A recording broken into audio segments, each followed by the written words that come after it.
Melanjutkan cerita kemarin, tidak ada yang menolak saran Soyan. Segera orang-orang dari gerbang Xiao dan Akademi Jianan mulai berkemas semuanya di bawah perintah Soili dan Soyan.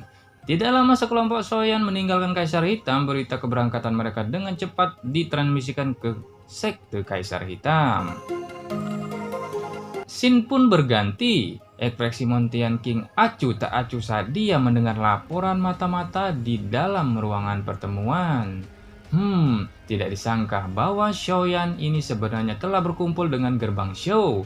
Ini agak merepotkan, mereka akan memiliki dua elit dozong sekaligus. Lisan tidak bisa tidak bertanya dengan hati-hati. Apakah pemimpin sekte tahu apa yang direncanakan orang tua itu? Kamu tentu akan tahu kapan waktunya tiba. Sekarang kita hanya akan menyaksikan faksi-faksi ini terjerat dalam pertempuran berdarah dengan All Yin San. Semakin banyak orang meninggal, maka semakin baik. Kisan dan Moya saling memandang setelah mendengar ini. Mereka segera tertawa dan setuju. Kelompok Xiaoyan melihat ke jalan utama di dalam hutan. Dari sebuah bukit kecil, seorang pria tua berambut abu-abu di satu sisi berjalan muncul seolah-olah dia tidak merasakan suasana aneh saat dia berlahan berjalan sesukanya.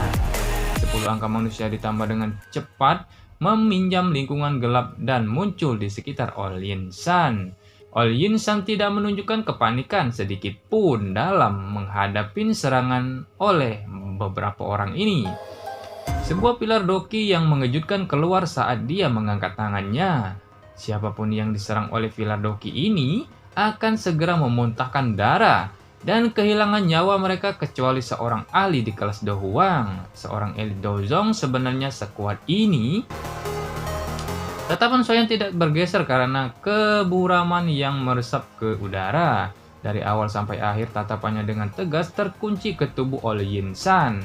Meskipun dia tidak tahu alasannya, hatinya sedikit merasa ada sesuatu yang tidak beres. Jika seorang dengan hati-hati merasakan auranya, tampaknya tidak memiliki kemurnian seorang elit dozong.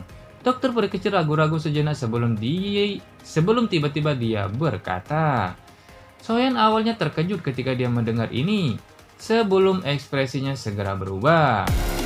Persepsi spiritual Soyan dengan cepat menyapu All Yin San setelah energi tak terlihat itu rusak. Ekspresinya tiba-tiba menjadi suram. Orang tua ini memang licik. Di bawah persepsi spiritual Soyan, ia bisa melihat bahwa di bawah jubah abu-abu tidak ada doki yang mengamuk yang membentuk seperti yang lain. Sebaliknya itu ditutupin oleh aura ilusi. Dengan kata lain, All Yin San di hutan gunung di bawah ini bukanlah tubuh yang sebenarnya. Meskipun Soyan tidak tahu bagaimana All Yin San benar-benar dapat menggunakan rohnya untuk membentuk tubuh palsu yang kuat seperti itu, palsu pada dasarnya tetap palsu. Apa yang harus kita lakukan sekarang? Karena ini palsu, sangat mungkin bahwa All Yin San yang asli akan pergi sejak lama. Xiaoli merajut alisnya dan dengan lembut mengutuk. Orang tua ini benar-benar licik. Dia benar-benar memiliki taktik seperti itu. Soyan menyipitkan matanya. Sesaat kemudian, dia tiba-tiba menutup matanya. Persepsi spiritualnya sekali lagi melonjak keluar.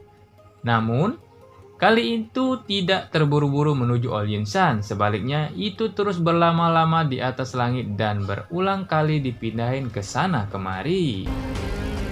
Sudahkah kamu menemukannya? Ucap Sukian. Aku telah merasakan sesuatu. Orang itu sebenarnya masih di dekat sini. Mata langsung menyapu avatar spiritual All Yin San di hutan. Dia dengan tegas mengatakan, Dokter peri kecil dan Jian, ikuti aku. Tetua pertama, kalian semua harus mengawasi tempat ini. Aku akan meninggalkan beberapa tanda di sepanjang jalan. Jika kamu secara pribadi melihat avatar spiritual ini menghilang, kamu harus segera bergegas. Kemudian scene berganti. Seorang lelaki tua berambut kelabu duduk dengan kaki disilangkan di dalam kol. Matanya tertutup rapat saat kekuatan spiritualnya yang kuat melilit tubuhnya. Jari-jarinya yang seperti pohon yang keriput berkedip-kedip seperti bunga di depannya, mengikuti setiap perubahan dari 10 jarinya. Kekuatan spiritual yang kuat yang menyebar ke seluruh tubuhnya akan memancarkan gelombang fluktuasi. Perubahan berlanjut sekitar 10 menit sebelum pria tua berambut abu-abu itu perlahan membuka matanya. Senyum dingin terungkap di wajahnya, namun ekspresinya tiba-tiba berubah ketika dia baru saja akan bangun. Tatapannya tertuju ke suatu titik di luar kol dengan cara yang seperti kilat saat dia dengan dingin berteriak, "Siapa itu?" Hahaha, Olin Shan benar-benar sesuai dengan reputasinya. Kamu sebenarnya mampu membuat avatar spiritual? Ini benar-benar mengejutkan aku yang lama. Ketika suara pria tua berambut abu-abu itu terdengar, seorang bisa melihat lebih dari 10 sosok berlahan muncul di luar kol. Salah satunya adalah mengejutkan pemimpin sekte dari sekte Kaisar Hitam, Montian King. Kisan dan Moya juga mengikuti di belakangnya. Bagaimana kamu menemukan aku? Ekspresi lama Yinshan sedikit merosot. Tiba-tiba tampak telah memikirkan sesuatu dan matanya menjadi sangat dingin. Kamu telah memberi sesuatu pada air liur transformasi Bodhisattva? Hahaha, itu hanyalah sedikit ki. Montian King tertawa samar-samar. Setan tua Ying, jangan tunda lagi untuk waktu yang lain. Setelah menggunakan avatar spiritual kamu, kekuatan kamu sebenarnya akan sangat berkurang. Dengan kondisi kamu saat ini, kamu tidak cocok untuk leluhur ini. Oleh karena itu, serahkan air liur transformasi tubuh Bodhisattva kepadaku. Sudut mulut Olin Shan sedikit berkedut ketika dia mendengar ini. Aura mega tiba-tiba melonjak keluar dari tubuh Olin Shan. Setelah kata-katanya terdengar, di bawah tekanan aura mega ini, para anggota sekte hitam yang hadir dengan pengecualian Montian King mengambil beberapa langkah bergegas kembali. Baru kemudian mereka menstabilkan tubuh mereka. Dalam hal ini, aku akan mencobanya. Rasa dingin yang lembut juga muncul di sudut mulut Montian King. Dia mengelambaikan lengan bajunya, dan aura mega yang tidak kalah dengan Olin Shan melonjak seperti banjir. Dua aura yang saling bertentangan ini menciptakan atmosfer tegang, sama seperti pertempuran yang mengantarkan jiwa hendak meledak. Tawa yang jelas tiba-tiba bergema di atas langit.